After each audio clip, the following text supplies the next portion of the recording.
tahun yang baru, tapi kita butuh hati yang terus diperbaharui dalam Tuhan. Amin saudara. Ya, apa artinya kita masuk tahun yang baru, tapi kita nggak ngalamin pembaruan dalam hidup kita. Apa artinya kita mengalami hari yang baru, tapi kita tidak mengalami Tuhan yang diperbaharui di dalam hati kita. Amin ya. Jadi bukan cuma tahun yang baru yang kita butuhkan. Kalau kita cuma punya tahun yang baru, tapi hati kita nggak diperbaharui, maka kita akan terus menerus saudara-saudara dalam siklus kecewa, marah, sedih. Ya, bukan berarti itu tidak mewarnai hidup kita. Tapi kita bisa berkemenangan karena Tuhan terus menerus bekerja di dalam hati kita. Amin. Baik, temanya proses perubahan. Kekristenan itu tanda bertumbuh, dia berubah. Yang setuju katakan amin. Amin ya. Percaya gak sih saudara? Atau saudara udah kelelahan juga kali ya. Mau berubah gak bisa-bisa Pak. Ya, nanti kita akan belajar. Bisa saja mungkin kita punya pemahaman tentang perubahan yang keliru. Sehingga kita menjadi kelelahan ataupun kita mengupayakan dengan cara yang salah. Nah, tujuan khotbah kita hari ini adalah supaya saudara bisa melihat perubahan seperti apa dan prosesnya bagaimana. Sehingga apa? Saudara bisa menikmati proses perubahan yang dikerjakan oleh Roh Kudus dalam hidup saudara. Bukan cuma perubahan yang lahir dari semangat kita. Kita buat resolusi 2026. Januari banyak banget resolusinya. Bulan Maret semua udah tewas. Terus berulang lagi 2027 buat resolusi lagi. Mau baca Alkitab ya kan. Terus mau apa lagi? Mau puji Tuhan setiap hari. Mau diet lah, olahraga lah, mau lebih mengasihi anak-anak, lebih hormat sama suami. Tapi gagal lagi dan gagal lagi. Dan kita kadang-kadang menjadi begitu lelah dan putus asa terhadap apa? Diri kita sendiri. Jangan-jangan memang saya gak bisa berubah kali ya Pak ya. Kalau saya lihat sih dari keturunan nenek moyang, kakek moyang, kami 5 turunan begini loh, emosian mulu. Apalagi jelang-jelang Imlek, naik tuh darah tinggi. Ya kan, ya kami itu pokoknya sudah lihat tuh 5 turunan tuh dari nenek moyang, 5 turunan ya. 7 tanjakan, 12 tikungan gitu kan saudara. Ibu-ibu ya. Nah kita mau belajar hari ini, amin ya. Oke, mari kita lihat Galatia pasal 5, 16 sampai 18, kemudian 22 sampai 25. Galatia pasal 5. Kalau kurang jelas di sana, ya bisa dilihat di Alkitab saudara. Galatia pasal 5, 16 sampai 18, 22 sampai 25.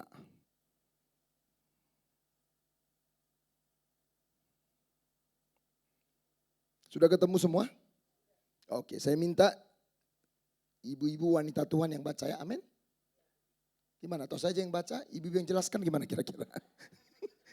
Suruh baca tadi agak berat gitu kan. Gimana kita tukar? Lebih susah menjelaskan ya. Makanya ya saya nggak menyusahin jemaat dibaca. Ya, tapi kalau baca bersama-sama yang pertama dilarang saling mendahului. Amin. Yang kompak bacanya enak didengar. Yang kedua baca dengan suara aktual, tajam dan terpercaya ya. Apa artinya itu pendeta? Baca yang jelas, jangan kalau kau marah-marah, teriakin anak ya. Emosi jelas. Giliran baca Alkitab nyaris tak terdengar ya. Enggak boleh gitu kata pendeta. Yang jelas ya, amin ya. Oke, 1, 2, 3.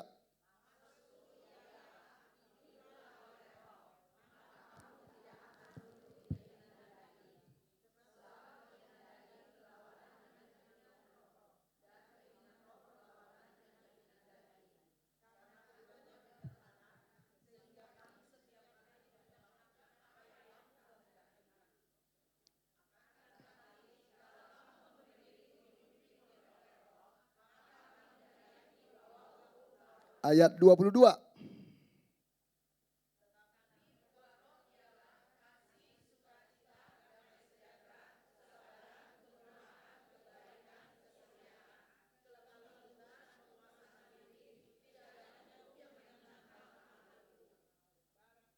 Dua empat.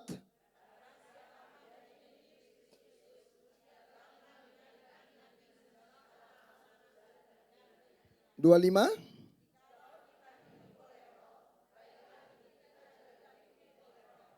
Amin. Nah, ibu-ibu yang dikasihi Tuhan, para wanita yang dikasihi Tuhan, kita akan melihat bagaimana proses perubahan yang dikerjakan oleh Roh dalam kehidupan kita.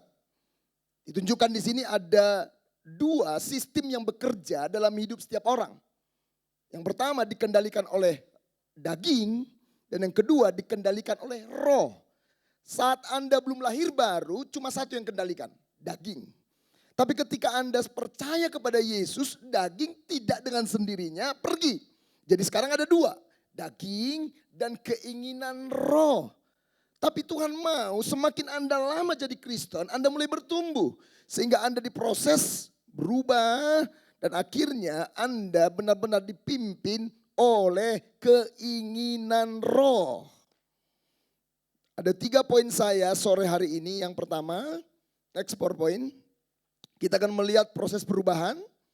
Yang kedua, sifat perubahan itu seperti apa. Dan yang ketiga, prosesnya bagaimana. Kita semua siap belajar, amin? Amin. Yang pertama, proses, salah ini. Yang pertama ini adalah pola atau sifat perubahan. Yang kedua pola, yang ketiga proses. Sorry, ini ada yang salah copy ini. Jadi yang pertama itu adalah sifat.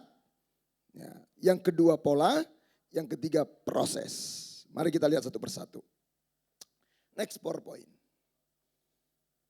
Kalau ibu-ibu perhatikan dalam pembacaan kita, mengapa Alkitab memakai kata buah di sana? Kenapa disebut buah roh? Kenapa bukan karakteristik roh? Kenapa bukan sifat roh? Coba dipikirin pelan-pelan. Kenapa buah roh? Dan kenapa Alkitab sering memakai istilah-istilah botanikal, istilah-istilah pertanian Bapak Ibu. Benih, pohon, akar, bertumbuh, berbuah. Apa pesan penting dari hal ini ibu-ibu? Yang pertama sifat perubahan itu, next PowerPoint. Bertahap. Makanya disebut buah. Buah apel itu enggak langsung jadi buah kalau tidak ada biji yang ditanam. Dan waktu bijinya ditanam enggak langsung terlihat ada pertumbuhan. Bertahap. Jadi kalau kita mengharapkan perubahan yang seketika itu enggak mungkin. Kita pikir ikut KKR ya saudara-saudara ya, pendetanya dari luar angkasa lagi saudara-saudara, kan bukan luar negeri lagi nih, luar angkasa. Wih, ini pendeta keren banget, terkenal. Itu tumpang tangan, kita pikir seketika berubah. Perubahan itu butuh proses. Perubahan itu gak real time. Tapi saya percaya ini yang memberikan sukacita di hati saya menggembalakan jemaat. Karena apa? Setiap saya bawa firman, belum terlihat langsung perubahan. Belum. Tapi saya percaya firman itu tidak sia-sia. Anak saudara dikasih makan langsung kelihatan enggak dia bertumbuh? Enggak. Di meja makan waktu dia makan nak. Tambah tinggi. Enggak. Tapi setiap hari kasih makan. Ada proses yang waktu akan menunjukkan pertumbuhan terjadi. Ada orang begini, Pak, istri saya mau dibaptis, Pak. Tolong nanti Pak di kolam baptisan ditahan 5 detik, Pak. Kenapa Pak? Istri saya mulutnya aduh jahat banget. Terus maksud lo? Ya mudah-mudahan dia minum air kolam baptisan Pak. Dia berubah. Nggak bisa. Nggak bisa percaya saudara-saudara. Maka disebut buah. Butuh proses, nggak real time. Butuh sabar. Kadang-kadang kan kita katakan percuma lu ke gereja. Apa sih maksudnya percuma ke gereja? Emang gimana? Sekali ke gereja, 2 kali ke gereja langsung berubah? Enggak. Tapi kalau ibu-ibu semua tekun di gereja, setia beribadah, pasti berubah. Pasti berubah. Amin. Bertahap. Anak saya tiba-tiba saya lihat berjalan dengan maminya lebih tinggi. Johan kamu lebih tinggi dari mami loh. Anak kedua bilang mau sama-sama mami. itu kan gak sekali makan langsung besar. Amin ya. Jadi perlu sabar. Satu sama lain juga perlu sabar. Lu percuma lu melayani. Hey, jangan begitu. Come on. Cuma kita perlu sabar aja satu sama lain. Amin. Kita kurang sabar kan? Kita pikir kalau dia jadi WL, udah pembicara, kita pikir, seperti malaikat. Enggak. Jadi bilang kiri kanan temanmu, sesama wanita bilang, sabar-sabar ya lihat perubahanku ya. Ya, bilang ke kiri kanan, sabar-sabar ya lihat perubahanku ya. Ya, lu jangan kecewa, karena ternyata perubahan itu apa? Bertahap. Makanya disebut buah. Next PowerPoint. Dan ini bukan cuma sekedar buah. Ini buah roh. Buah mangga aja bijinya ditanam, saudara kan cuma nanam. Emang saudara bisa menumbuhkan. Tapi Anda begitu yakin kan makanya Anda tanam. Buah-buahan saja saudara yakin kalau ditanam bertumbuh. Ini buah roh. Coba lihat firman Tuhan. Dikatakan begini. Ya. Sebab itu kita yang dibenarkan karena iman. Saudara dibenarkan bukan karena perbuatan. Yesus katakan amin. Tidak ada perbuatan saudara yang bisa membenarkan saudara. Kalau ada Yesus gak perlu mati di kayu salib. Saudara dibenarkan karena kasih karunia oleh iman. Itu bukan perbuatanmu, perbuatan Tuhan. Kita hidup, apa yang kita dapatkan ketika Yesus selamatkan saudara? Ada damai saudara. Damai saudara bukan karena keadaan, tapi karena ada Kristus yang di dalam. Kemudian apa lagi dikatakan? Kita menjadi orang-orang yang ada pengharapan. Gak mudah putus asa. Kemudian dikatakan ada ketekunan. Ya, tekun. Tahan uji. Nah, ini kan bertahan dalam pencobaan. Ya. Gak mudah kecewa. Kenapa bisa begitu? Anda bisa punya damai yang tidak sama dengan dunia. Pengharapan Anda tidak habis. Gak mudah kecewa, tahan uji. Karena apa? Karena kasih Allah telah dicurahkan. Bukan karena Anda yang kuat, bukan. Tapi karena kasih Allah dicurahkan oleh Roh Kudus yang telah dikaruniakan kepada kita. Ketika Anda lahir baru, ada Roh Kristus di dalam hidup saudara. Sehingga sifat perubahan yang kedua adalah pasti. Bukan mudah-mudahan ya Pak saya berubah, enggak. Pasti berubah. Karena apa? Karena ada Roh Kristus dalam hidup saya, hidup ibu-ibu semua. Next PowerPoint. Jadi yang kedua apa? Perubahan oleh Roh pasti. Jadi bukan mudah-mudahan ya tahun ini aku berubah. Pasti berubah. Kok lu yakin? Roh Kristus dalam hidup saya.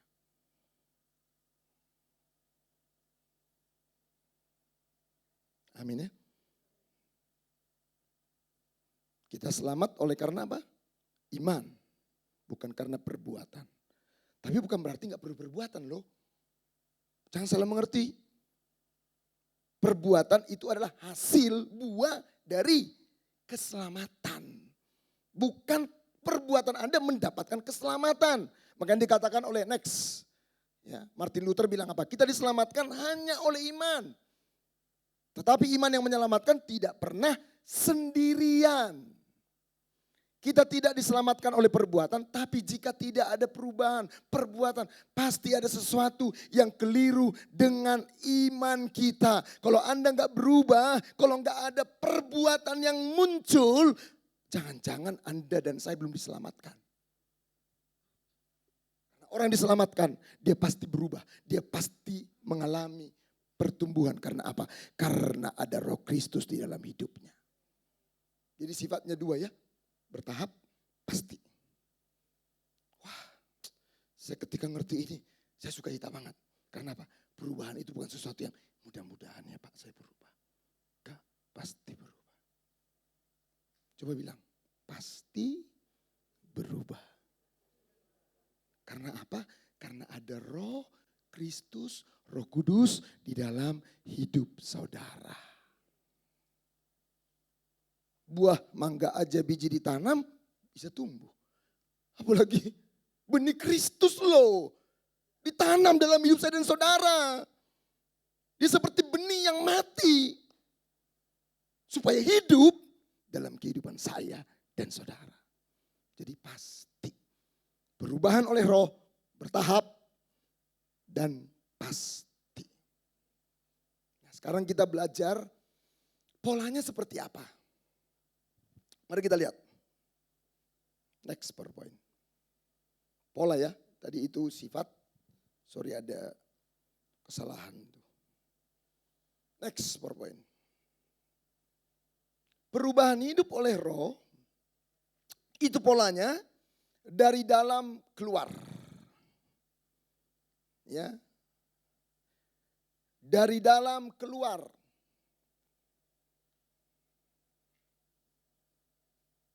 Yesus selalu berbeda dengan ahli Taurat. Karena ahli Taurat itu berfokus pada perubahan luar. Perubahan-perubahan eksternal. Perubahan perilaku. Bisa nggak perilaku berubah tanpa hati yang berubah? Bisa. Sangat bisa. Makanya orang kalau di gereja perilakunya pasti baik. Hatinya belum tentu. Makanya ahli Taurat bilang, kok murid-muridmu nggak cuci tangan waktu makan? Karena bagi mereka yang paling penting itu hal-hal lahiriah. Cuci tangan. Karena apa? Kalau nggak cuci tangan najis. Jadi supaya kamu nggak najis cuci tangan. Terus dilihat murid-murid Yesus. Wah najis nih. Terus Yesus bilang apa? Bro, yang menajiskan itu bukan yang dari luar. Dari dalam hati mulai timbul segala yang jahat. Iri hati, benci, marah. Itu semua di dalam. Yang perlu berubah itu yang di dalam. Bukan yang di luar. Yang di luar mah gampang dirubah.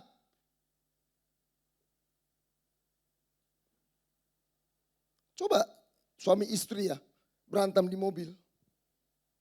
Itu cuma berdua loh. Itu mobil udah penuh dengan kebun binatang. Udah banyak penumpangnya. Ya. Monyet masuk, babi masuk. Setan lu katanya, setan juga masuk. Udah banyak padahal mau ke gereja mereka.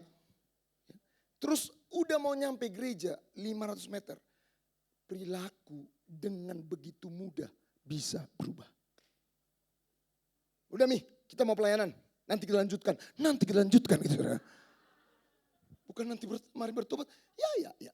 Terus jadi asyir ya. Wih, itu perilaku, itu bisa sopan banget. Mari Bapak Ibu beribadah, sukacita Tuhan memberkati. Wow puji Tuhan, udah lama lo gak datang lo. Itu batikan lagi. Terus Om Yohanes lihat, ih bagus ya serasi batiknya. Iya dong. Malaikat bilang pret gitu kan. Saudara ngerti? Dan berapa banyak orang keluar masuk gereja, dia gak pernah membawa hatinya untuk dijamah oleh Tuhan. Perilakunya sih, angkat tangan. Dari dalam hatimu lah kata Tuhan. Manusia itu gak pernah bisa berubah karena dia mengerti. Enggak. Emang yang korupsi itu gak ngerti korupsi, ngerti tapi gak berubah. Hanya karena dikasih informasi orang berubah? Enggak. Berapa banyak informasi yang Anda dengar dari mimbar ini? Tapi apakah mau perubahan? Enggak. Kalau saudara belajar teologi antropologi manusia, perubahan itu tidak dimulai dari apa yang Anda tahu. Tapi apa yang Anda cintai. Perubahan dimulai dari hati, bukan dari pengetahuan. Jadi manusia itu digerakkan oleh, coba tunjukin next. Oleh 5 hal ini. Jadi ini bukan bicara pikiran ngapain. Nah itu, bukan pikiran itu apa ya, bukan. Tubuh itu apa ya, bukan. Tubuh itu ngapain. Makanya apa yang ada di dalam hatimu lah kata Tuhan. Amin saudara. Hati saudara cinta uang, kehendak memilih uang, pikiran membenarkan tindakan korupsi, tubuh melakukan pembukuan ganda, terus ada perasaan senang. Perut itu perasaan dalam bahasa Yunaninya pragmatos. Ya, emosi, perasaan di situ. Nah, kata hati ini dalam Alkitab itu bukan cuma sekedar perasaan loh. Tapi pusat kendali manusia, pusat hidup manusia. Makanya dikatakan betapa liciknya hati. Nggak ada yang lebih licik dari hati. Hati kita suka bohong. Benar, hati kita itu suka bohong, suka nipu. Ibu Bia pergi ke salon, mau Natalan. Sasaknya begini tinggi banget, saudara. Bajunya, Ci, bagus banget loh. Enggak lah gitu kan saudara kan. Tapi hatinya yes, yes, yes. Walaupun dia bilang enggak lah. Tapi hati kita suka bohong. Betapa liciknya hati. Anak kita nomor 1 kuliah di Columbia University. Nomor 2 kuliah di Harvard mungkin. Nomor 3 kuliah di Oxford. Bilang, Ci, lu mau didik anak keren loh. Enggak lah gitu ya. Walaupun enggak lah tapi hati bilang yes. Gue lah. Hati kita suka nipu.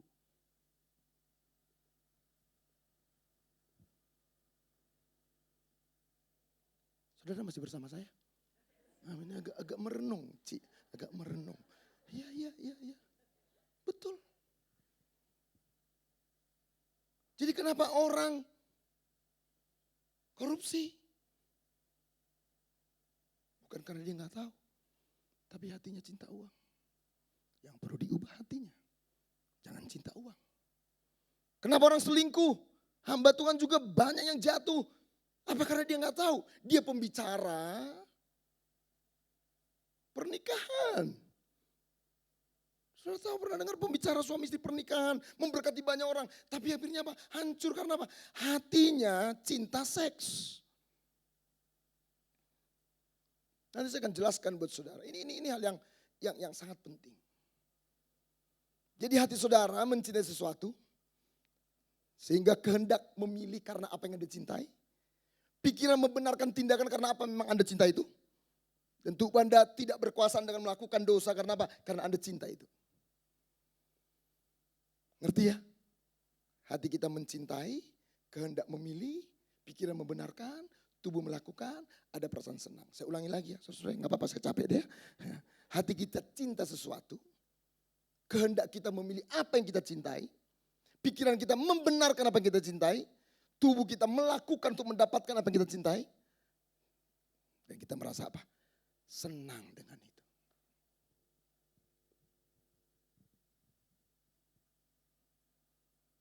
Jadi perubahan itu bukan dimulai dari luar, dari dalam.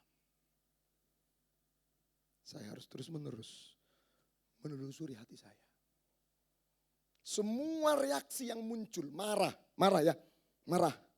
Itu cuma dosa dekat, dosa yang terlihat. Tapi kenapa marah? Itu dalam hati persoalannya.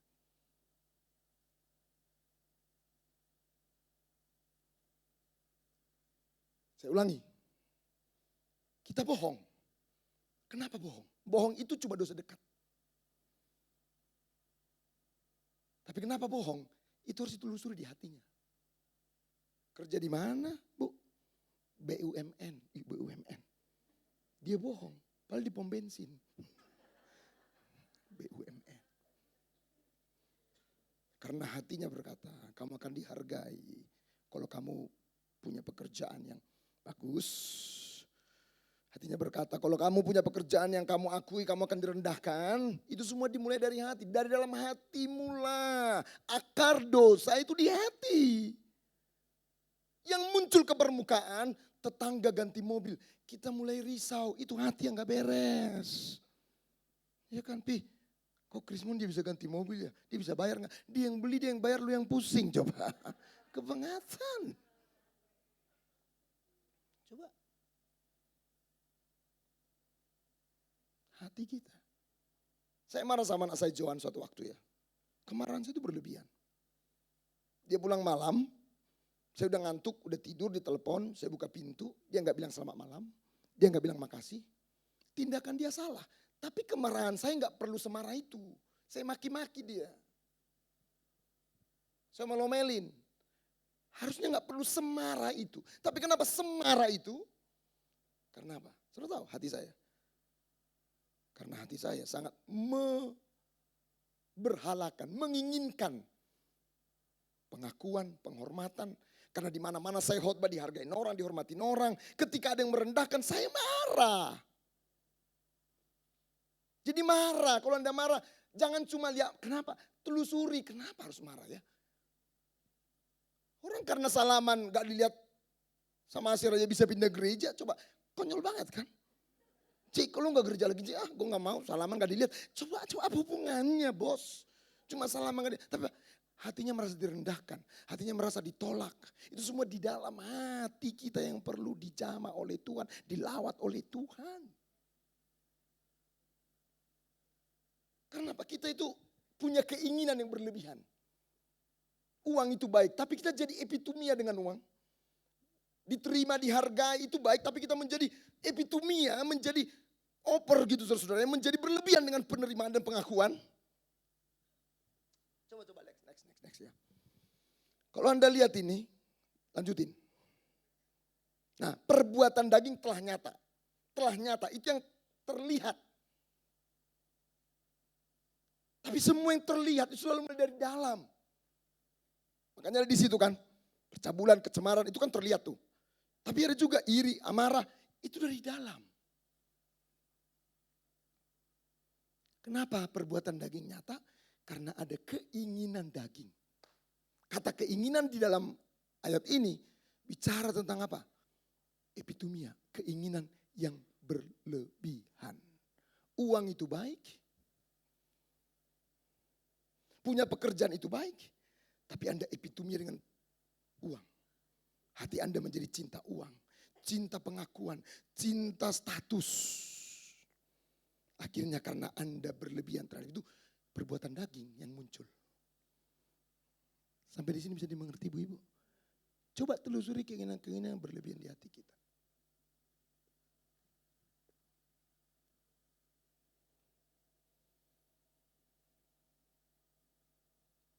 Jadi yang pertama, pola perubahan dari dalam. Setiap ibadah, izinkan Roh Kudus, izinkan kebenaran, mengkalibrasi ulang hati kita. Menata ulang hati kita. Saudara tahu itu pom bensinnya selalu ditera ulang kan? Supaya apa? Ukurannya tepat. Saudara, kata kalibrasi juga dipakai untuk orang apa? Mesin kopi. Perlu dikalibrasi supaya ukurannya tepat. Hati kita perlu terus menerus diperbaharui. Karena kalau hati kita diubahkan. Saya puji Tuhan, saya sulit loh dengan anak saya Johan itu. Istri saya ini bilang mungkin Tuhan gak kasih kita anak laki-laki. Anak saya kan 3 perempuan. Saya sama anak perempuan aja kasar Bapak Ibu. Sampai Tuhan mengubahkan hati saya. Sampai saya melihat bahwa saya nggak perlu pengakuan manusia. Saya nggak perlu penerimaan manusia. Kenapa? Saya sudah diterima oleh Tuhan. Saya sudah mengalami kasih yang begitu sempurna. Saya nggak perlu, karena saya cari itu. Saya pelayanan pernah loh, saya pelayanan loh. Karena saking seringnya diundang di gereja-gereja besar itu. Hari Jumat mobil udah ditanya platnya. Makan apa, disiapin apa. Hari Minggu udah ada 2 yang nungguin. Masuk ruang VIP. Khotbah, turun khotbah udah ada asir yang kasih handuk hangat, handuk dingin. Coba saudara bayangin saudara. Pulang-pulang ketikan khotbah saya, CV semua ada. Setiap bulan, tanya istri saya. Satu waktu saya diundang khotbah gak disiapin parkir. Hati saya miring. Ini gereja gak niat untuk pendeta nih, parkir aja gak disiapin. Coba, istri saya tiba-tiba di sebelah saya nih. Emang kamu siapa? Kaget saya. Untung jadi pakai Tuhan saudara. Kalau dipakai setan beda lagi. Kalau Kristen gimana? Makanya tahun depan gak usah terima jadwal dari gereja ini. Gak menghargai hamba Tuhan. Kan gitu saudara? Itu dipakai setan pasti. Saya melihat hati saya gila. Hati saya ternyata udah mulai apa? Menyimpang. Betapa liciknya hati. Amin ya. Yang kedua, next. Nah ini. Polanya itu menyeluruh. Simetris. Coba perhatikan ya ayatnya ya. Coba next. Tetapi buah roh ialah. Bukan dikatakan begini ibu-ibu. Tetapi buah-buah roh. Kalau buah-buah roh digabung jadi rujak roh namanya. Iya dong. Kan rujak itu kan kumpulan dari berbagai jenis buah.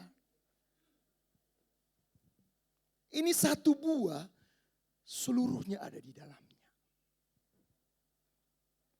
Jadi kalau kita memahaminya gini, saya ini sudah 4 loh Pak, tinggal 5 lagi. Gak begitu melihatnya. Saya ini sudah 8 Pak, tinggal 1 lagi. Itu satu buah aja, tapi seluruhnya ada di dalam kehidupan kita. Saudara gak percaya kayaknya saudara ya? Karena gini, ada orang baik ya, baik. Itu Sinci baik banget loh. Di gereja ini paling baik. Ya, semenjak gereja ini berdiri sampai Maranatha Tuhan datang. Gak ada orang sebaik itu. Tapi kalau dia marah, lu jangan dekat-dekat. Anjing gila aja kabur kalau dia marah. Jadi baik, tapi self controlnya minus. Atau yang kedua, itu si ibu itu semangat banget. Dia joy luar biasa semangatnya. Makanya kalau kita pergi misi Cik Marta, jangan lupa ajak itu si ibu itu. Ya. Walaupun gak ada lampu, sepi, pasti menyala kakakku gitu. Karena apa? Dia orangnya sangat joy. Tapi apa? Orangnya gampang tersinggung. Atau yang ketiga, si ibu itu paling sabar di winner community. Sabar banget. Gue udah pernah injak kakinya, dia minta maaf.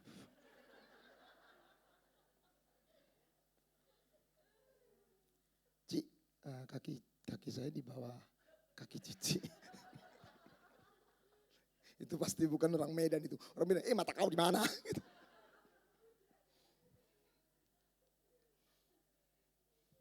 Tapi apa? Dia sabar, tapi kalau kita lagi urunan patungan, dia jadi patung, saudara. Gak generous gitu ya. Nah ini. Kita bilang, iyalah bu, mana ada si manusia yang sempurna. Nah itu persoalan kita. Kita melihat dengan cara dunia melihat. Ya orang dunia juga begitu. Orang dunia sama seperti saudara dan saya sama. Makanya kebaikan kita tanpa Roh Kudus itu tetap kebaikan yang tercemar oleh dosa. Percaya. Makanya Tuhan bilang apa? Kebaikanmu seperti kain kotor di mata Tuhan. Karena apa? Kalau saudara baik dari pengalaman, karena memang keluarga Anda ini kan dari keluarga yang baik gitu ya. Tetap Anda tercemar. Lihatlah kalau Anda orang berbuat baik. Itu mudah merendahkan orang yang gak pernah berbuat baik. CM, ini ada makanan. Gue dari Purwokerto. Besok dia dari Bandung. Cik dari Bandung. Pokoknya dia selalu rajin bawa makanan. Itu bisa-bisanya. CM, kalau Tante Susi rajin gak bawa makan? Contohnya karena sudah kenal Ibu Susi kan, saudara Bunda kan. Ya. Terus CM bilang, Ibu Susi jarang sih. Dia mau beli dia. Coba saudara coba. Hanya karena saudara rajin berbuat baik. Saudara itu mudah merendahkan orang. Itulah kebaikan kita seperti yang kotor di mata Tuhan.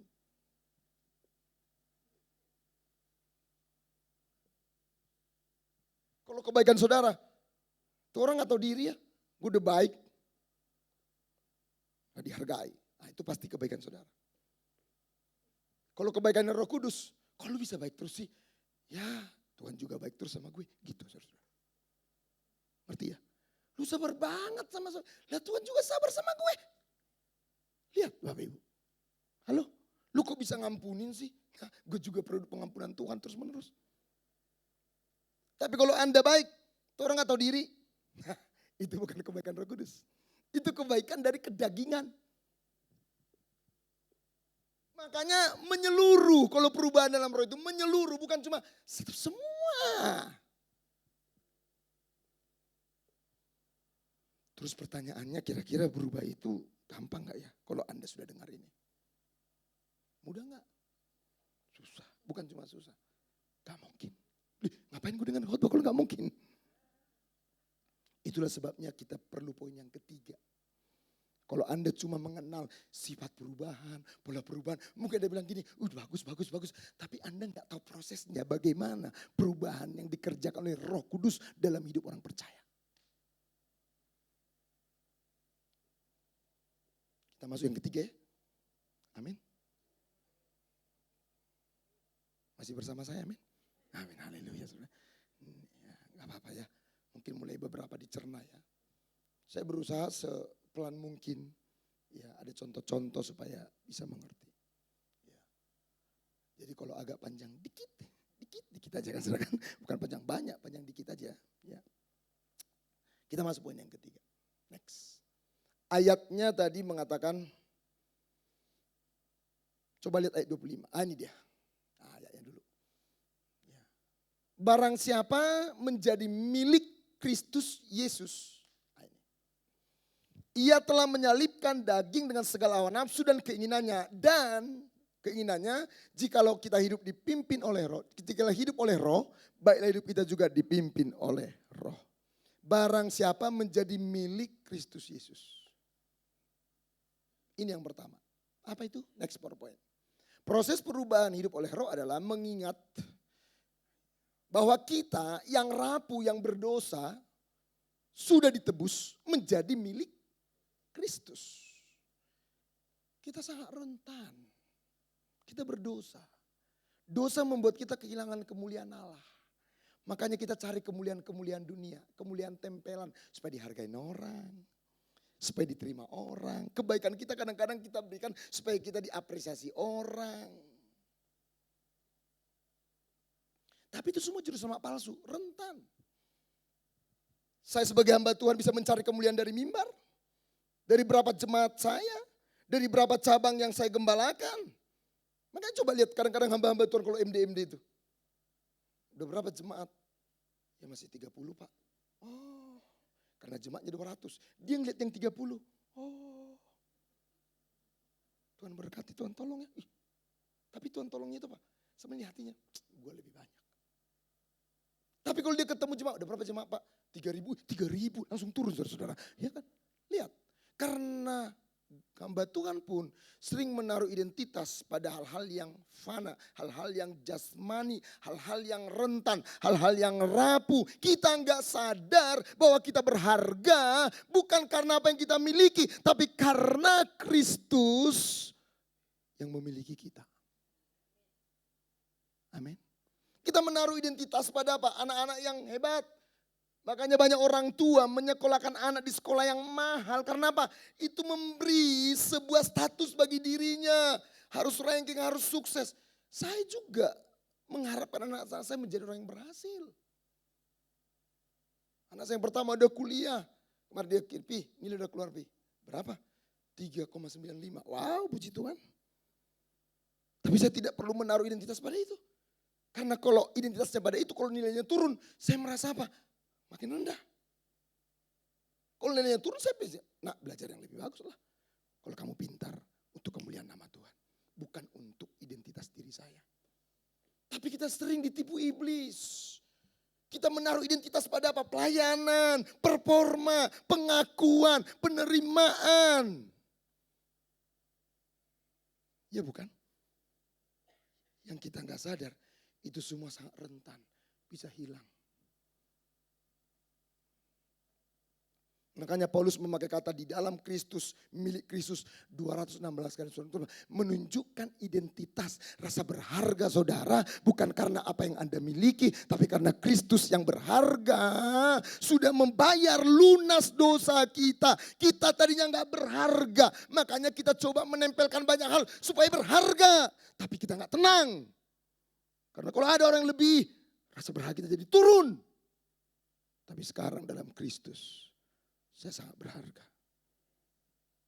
Sehingga apapun yang terjadi tidak mengganggu identitas saya. Saya pakai mobil bagus, mobil biasa.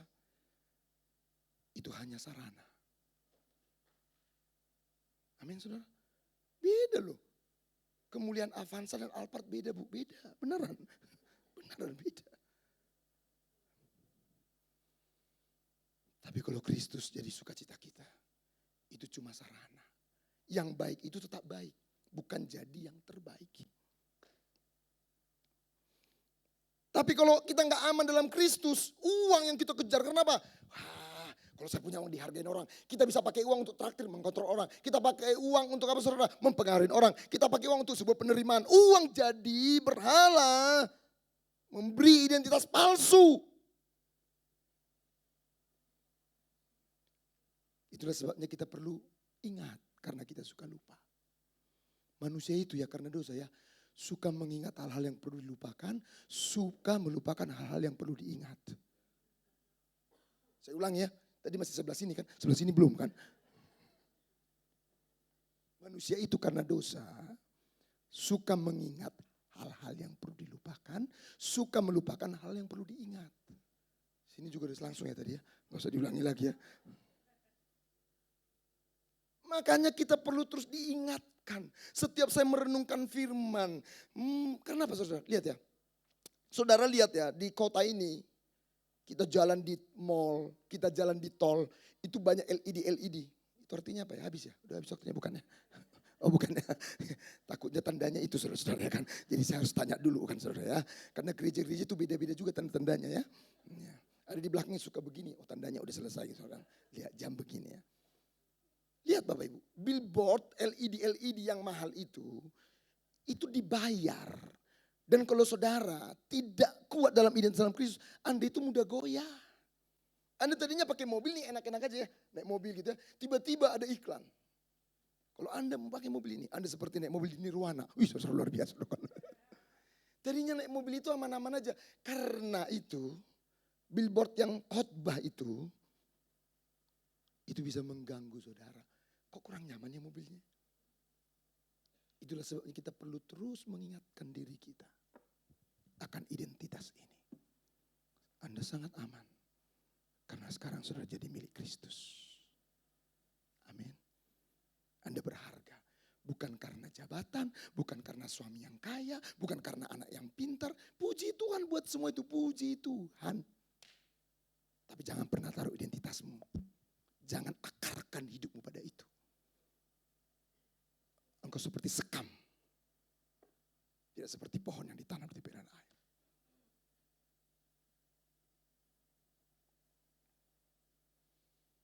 Ini yang pertama. Kita sudah ditebus. Dan lihat bagaimana Tuhan menebus saudara. Ini suatu kabar baik. Amin saudara. Kabar baik. Yang kedua. Menyalipkan daging tadi kan. Menyalipkan daging dan hawa nafsu dengan segala keinginannya. Jangan cuma akan kul salib. Kalau nyanyi kenceng banget saudara kan. Apa artinya Bapak Ibu? Coba balik lagi. Menyalipkan daging ini berbicara tentang coba menelusuri, mengidentifikasi, lihat berhala di hati kita itu tadi itu. Kalau Anda berlebihan terhadap diakuin orang, makanya Anda kadang-kadang jadi apa? Kalau direndahkan langsung parah. Ada gitu. Pak udah penuh loh Pak bangku di depan. Enggak saya ini harus depan. Kamu gak tahu siapa saya. Coba saudara.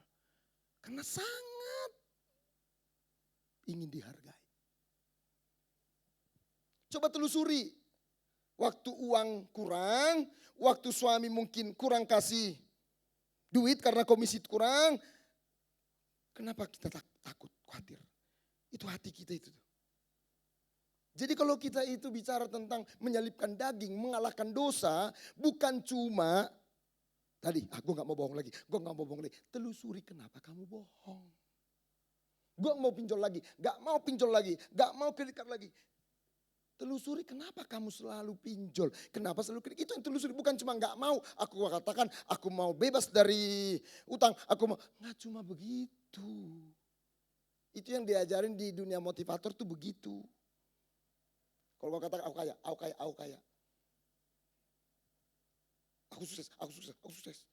Bukan cuma telusuri. Kenapa ya?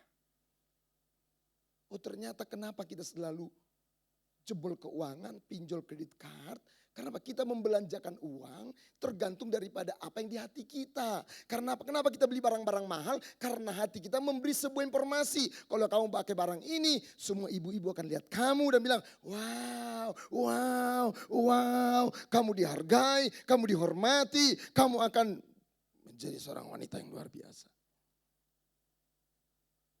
Kita memberhalakan apa? Hal-hal itu.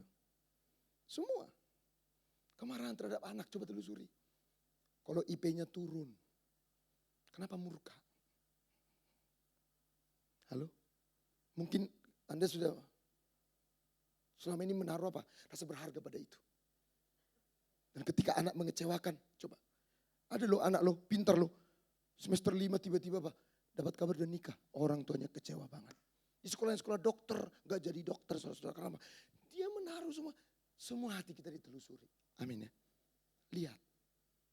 Kenapa khawatir? Kenapa Cici di Palangkaraya atau di Pontianak berhasil? Kita yang cemas. Coba. Mama telepon, Ci, lu keren lo sekarang lo usahanya. Ya iyalah. Langsung marah saudara, coba. Telusuri. Amin. Sering-sering lihat hatimu. Jangan sering-sering lihat horden tetangga, mobil tetangga, pagar tetangga. Jangan. Hatimu sering-sering telusuri. Kenapa saya cemas Tuhan? Kenapa saya takut? Lihat. Mungkin ada yang salah di hatimu.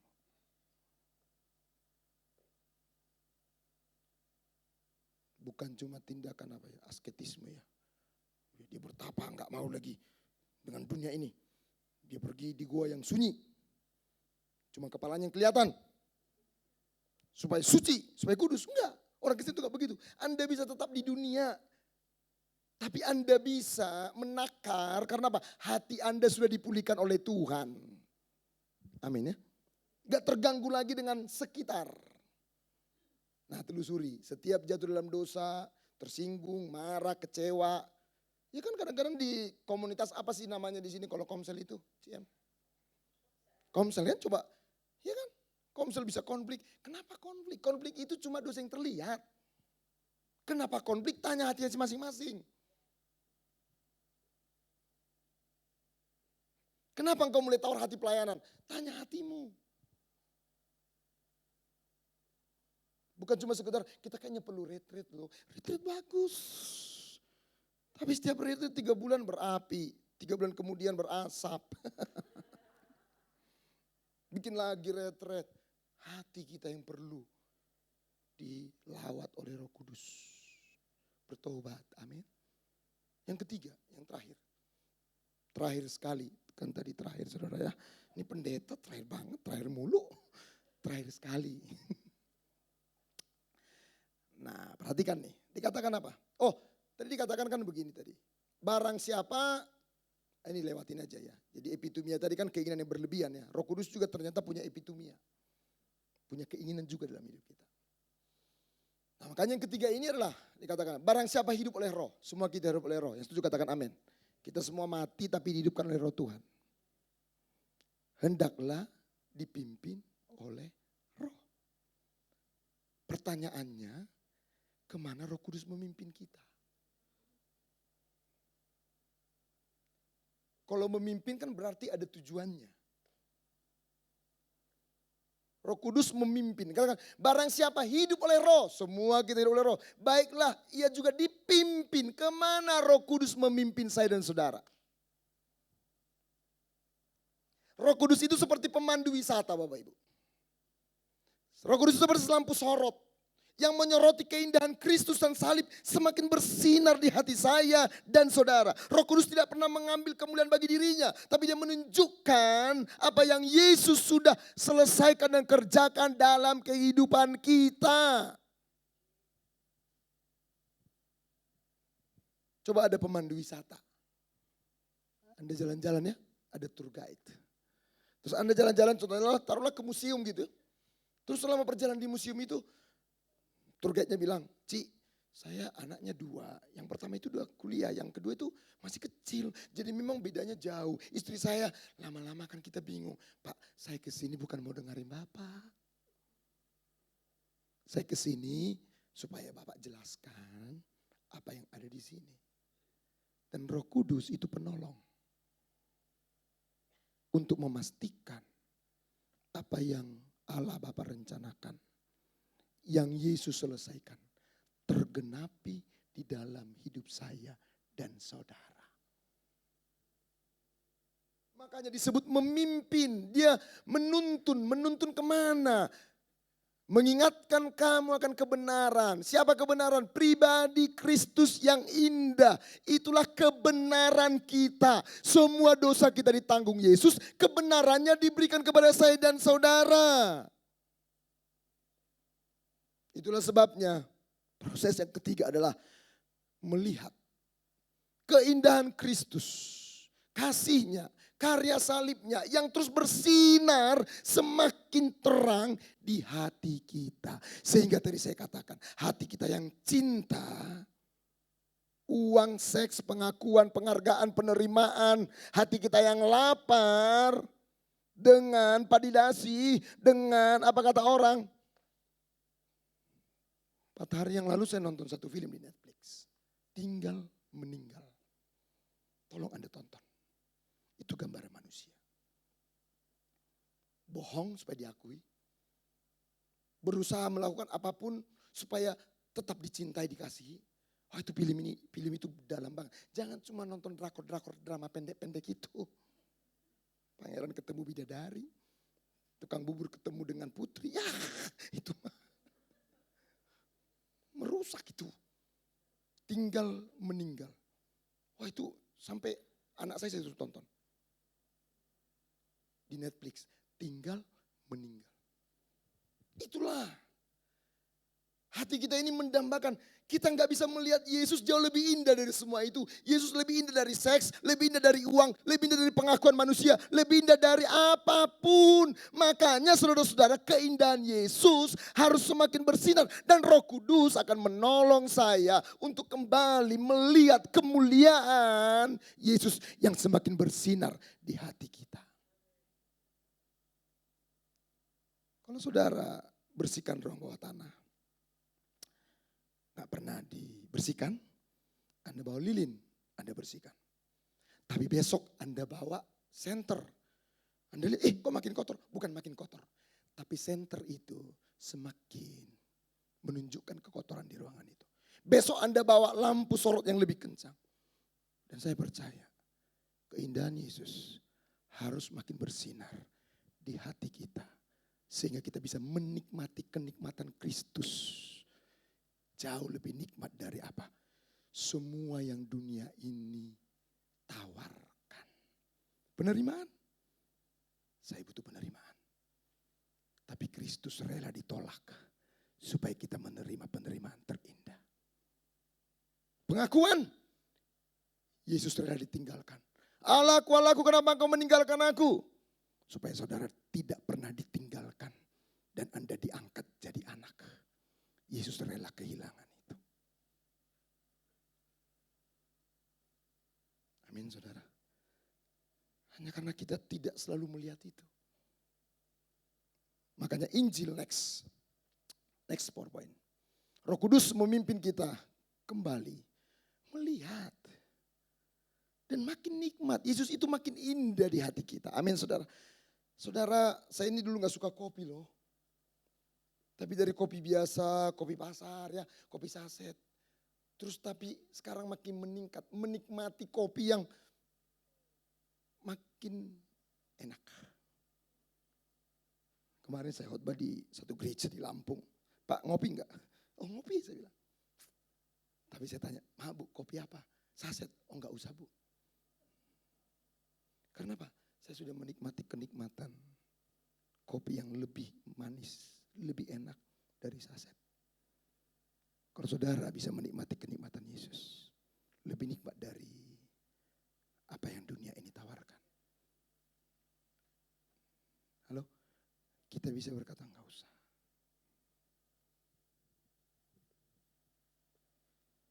Maka yang dikatakan kecaplah dan lihatlah. Kecap. Nikmati Yesus. Real. Sangat real. Sehingga Anda nanti lagi naik motor, di pasar Anda bisa, itulah yang membuat hati kita bertobat. Next. Perhatikan nih. Apa yang dikatakan oleh Agustin de Hippo ini. Kunci perubahan, the key to change is not the act of the will but will of the heart. Kunci perubahan bukanlah kemauan keras. Aku harus berubah. Nggak bisa hanya kemauan keras. Kunci perubahan adalah apa yang dicintai di dalam hati. Hati kita harus mencintai Tuhan lebih dari apapun. Baru ada perubahan. Makanya tadi saya harus bicara hati. Dan tahun ini apa yang dirindukan oleh semua pengurus di tempat ini. Kita sama-sama mengalami perubahan hati. Amin. Sehingga hati yang berubah, perilaku kita nanti akan diubahkan dengan benar. Amin. Saya ada istri saya di sini. Dia bisa menyaksikan bagaimana perubahan ini terjadi dalam kehidupan saya secara pribadi. Makanya saya katakan, perubahan itu bertahap, tapi pasti dari dalam keluar. Dulu dia suruh saya ngambil apa-apa aja, paling malas saya. Tapi Roh Kudus mengubah hati saya dari dalam. Dulu kalau ribut, lama. Sekarang ribut, karena apa? Setiap ribut, saya lihat hati saya, kenapa? Apa yang diganggu di hatimu? Saya pernah bawa mobilnya, dia bilang gini, kanan, pintu tol nih. Kayak bos aja, lu merintah-merintah gue. Coba, hati itu begitu sensitif.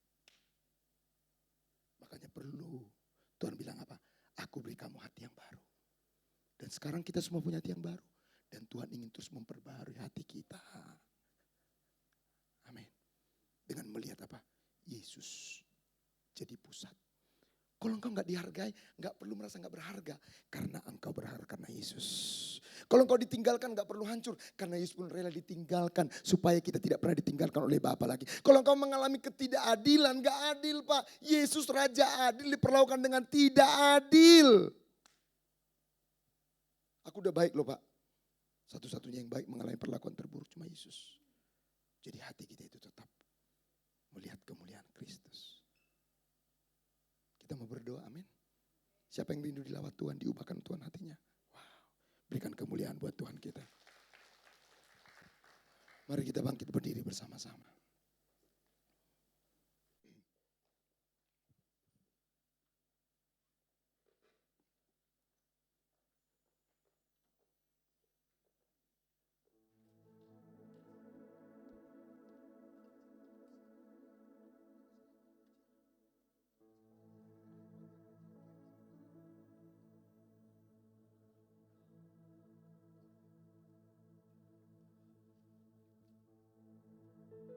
Bapak, kami bersyukur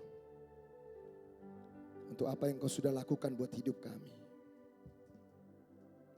Kau bukan hanya sekedar menyelamatkan kami, tetapi Injil yang adalah kekuatan Allah juga memperbarui hidup kami. Menopang kami, menguatkan kami. Kami kadang-kadang lelah, capek. Dan iblis sering menuduh kami, kamu gak bisa berubah. Iblis sering menunjukkan kepada kami kerentanan kami. Dan kami kadang-kadang menjadi begitu putus asa. Tapi hari ini firman memberi kami sukacita. Bahwa perubahan oleh Roh Kudus itu sesuatu yang mungkin terjadi. Karena benih Kristus dalam hidup kami. Yes. Hanya kami perlu sabar dan melihat itu dalam perjalanan iman kami. Dan perubahan itu dimulai dari dalam, keluar. Bukan hanya modifikasi perilaku, tapi perubahan hati. Karena hati kamilah yang sering bermasalah. Hati kamilah yang luka, kecewa. Hati kami sering ditipu oleh iblis. Kami sering menaruh hati kami, mengakarkannya kepada identitas palsu. Tapi hari ini kami sudah menjadi milik Kristus Yesus.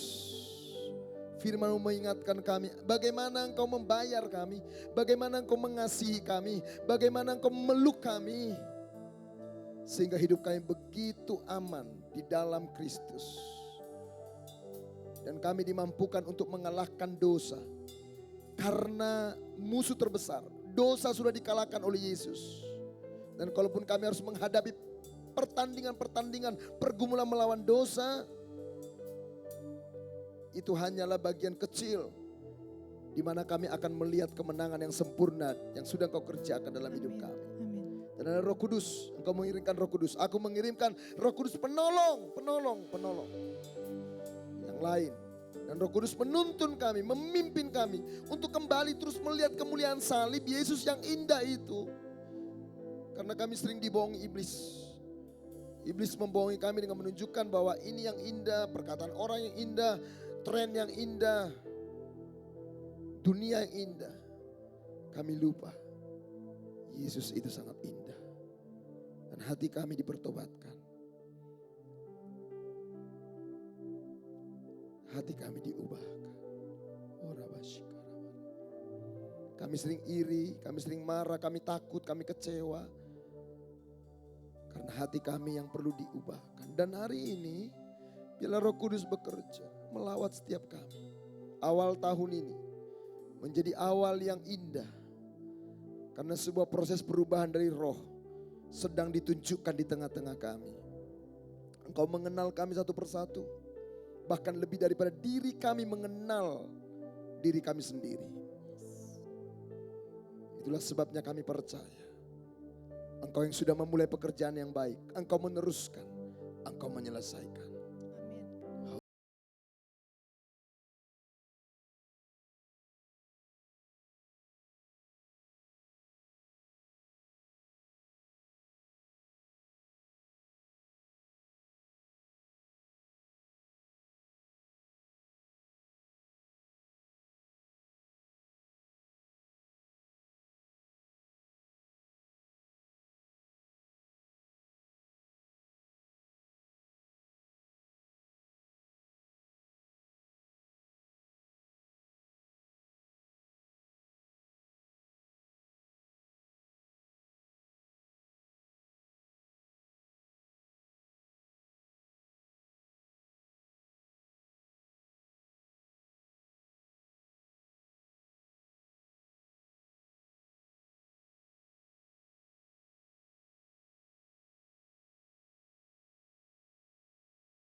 Ya, biar Roh Kudus melawat kita kembali. Menjamah setiap hati kita. Sehingga hati kita ini diperbaharui. Kita sering cemas, kita takut, kita khawatir, kita bingung. Itu semua dimulai dari hati kita yang perlu dijamah. Ditata ulang kembali oleh Kristus Tuhan kita. Supaya kita kembali bisa melihat Kristus yang mulia, salib yang indah, menerangi hati kita. Semakin manis, semakin manis. Sehingga hidupmu menjadi aman. Karena engkau kembali diingatkan identitasmu, rasa berhargamu, bukanlah karena apa yang engkau capai. Bukanlah apa kata dunia. Bukanlah apa kata lingkungan. Kita sering tertipu dengan semua itu. Kita mengejar semua itu. Tapi semua itu juru selamat palsu. Yang tidak pernah bisa memberikan kekuatan, ketenangan, damai di hati kita. Tapi lihatlah Yesus yang justru meninggalkan kemuliaannya. Manusia mengejar kemuliaan dunia dengan membayar harga apapun. Tapi Yesus justru meninggalkan surga untuk memberi kemuliaan bagi saudara dan saya. Lihatlah Yesus, Tuhan kita, sangat berharga. Tapi dia rela, gak ada harganya. Dihindarin orang, dihina, dibuang, diabaikan, dilupakan, ditinggalkan. Supaya kita menerima kebalikannya. Supaya kita tidak pernah ditinggalkan, tidak pernah dibiarkan. Kita menjadi berharga bukan karena apa yang kita punya. Saya berharga bukan karena di mana saya khotbah. Bukan karena berapa jemaat saya. Bukan karena apakah khotbah saya bagus atau tidak. Saya berharga hanya karena Kristus. Tidak ada yang lain. Dan lihatlah apa yang Yesus sudah berikan buat saudara. Dan hari ini biarlah kita membawa hati kita kembali. Untuk ditata ulang oleh anugerahnya. Supaya kita punya kedamaian dan ketenangan hidup yang berpusat, berakar pada pohon kehidupan. Hidup kita seperti pohon yang ditanam di tepi aliran air. Bukan seperti sekam yang rapuh. Tapi kita menjadi kokoh, menjadi kuat. Dan hari ini izinkan saya berdoa buat ibu-ibu. Untuk melihat, untuk menunjukkan Roh Kudus yang mulia itu akan menuntun kita kembali. Membawa hati kita. Bahwa semua yang kita cari ternyata keliru. Dunia berkata cari ini supaya kamu berharga. Kamu harus punya ini supaya kamu dihargain. Kamu harus punya ini supaya kamu diterima. Tapi kamu gak perlu punya semua itu. Justru Yesus memberikan segalanya. Dengan dia kehilangan segalanya. Hari ini bawa hatimu. Hari ini biarlah engkau rindu mengalami perubahan dari Roh Kudus. Engkau katakan Tuhan aku rindu Tuhan. Jamah aku. Jamah aku.